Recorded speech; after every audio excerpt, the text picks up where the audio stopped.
Welcome back to MFO, everybody. You have heard me talk about the Core Tackle Tush Rig, the ultimate swim bait hook.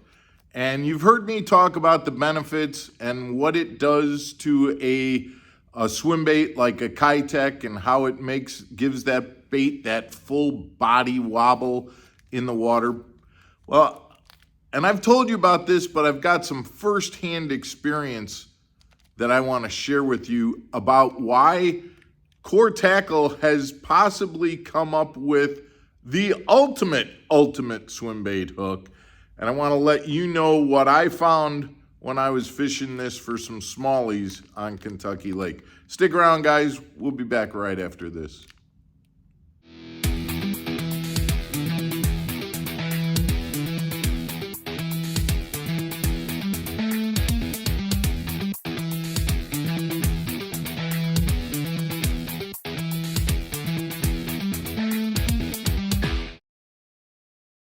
Welcome back to MFO, everybody. I'm Mark Fisher, and we're talking about Core Tackle again and that ultimate swim bait hook, the Tush Rig. Guys, we know we put them in the pool. We've compared them. We know that they give that bait a little bit better action than a regular jig head. But I've found some things in my fishing that I want to share that gives you a couple other reasons to throw the Tush Rig, and a situation where Core Tackle has actually come up with maybe what they should call the ultimate swim bait hook. So let's talk about that for a minute. Before I get into that, guys, just remember, if you wouldn't mind, hit the subscribe button, the like button. We appreciate you joining the channel. We know that a lot of folks watch but aren't subscribers, so let's make today the day that you hit that subscribe button and become part of the Mark Fisher Outdoors community. Thanks. All right, now let's get to this. Core Tackle came up with the Tush hook. And just to give you a brief comparison, this is how I started throwing a swim bait. This is a little 3.3 Keitech swim bait, and it's on a guppy head minnow, a short-shanked guppy head minnow. This is a perfect presentation for smallmouth. And if you remember, in a video recap that I did, I showed you the types of scenarios that I was looking at for bedding smallmouth. It had pea gravel bank with chunk rock isolated in that area. And what would happen is those smallies would get up next to those rocks, and that's where they would form their beds. And this bait coming through, they would absolutely crush this bait. The problem with this bait is because that head is so far forward, as it's coming through the water, anytime it got to one of those chunk rocks, it would get snagged.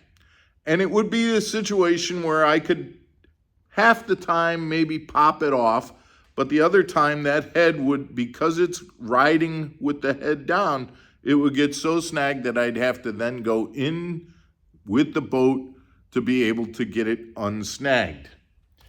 Well, I knew what I had, so I wanted to move directly over to a different presentation, and that was the Tush hook. Now I've got no weight at all up front. The weight is entirely in the body of the bait. It gives us that side-to-side wobble that we talked about when we put them in the pool and did our Underwater Wednesday episode with these baits.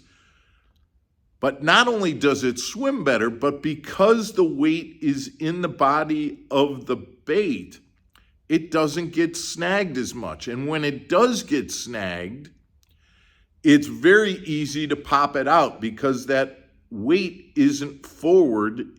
The weight is distributed amongst the bait, so it doesn't get snagged nearly as much. It rides close to the bottom.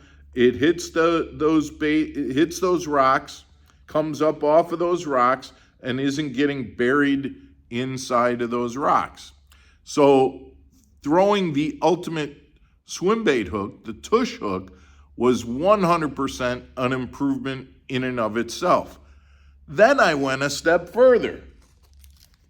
I ended up grabbing some of the red colored hooks, and look at what it did to because I was throwing this silver kind of sexy shad colored bait, kind of gives you a little bit of a red head. And quite honestly, what was happening is it was actually looking like this as I threw it. You see that? And so I ended up having kind of a red head as it was going through the water.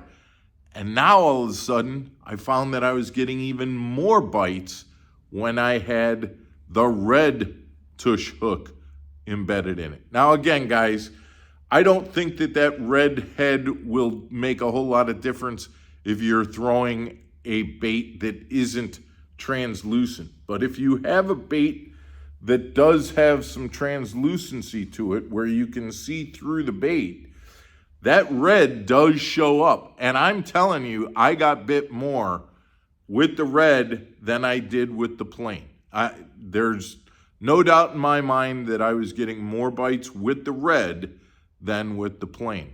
So think about this. The tush hook lets you come through the cover better, not get snagged, and when you do get snagged, you don't have to go in to get it free. You can just kind of pop your line and get it to come out. And then you have the ability to go with the red colored hooks, and you actually trigger more bites with the red tush hook than you do with the silver. Take my word for it, guys. It made a difference, and I'm going to keep this in mind anytime I'm throwing small Keitechs for smallmouth bass.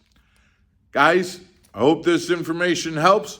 We hope you have a good evening, and we will see you again tomorrow on another episode of Mark Fisher Outdoors. Take care, everybody.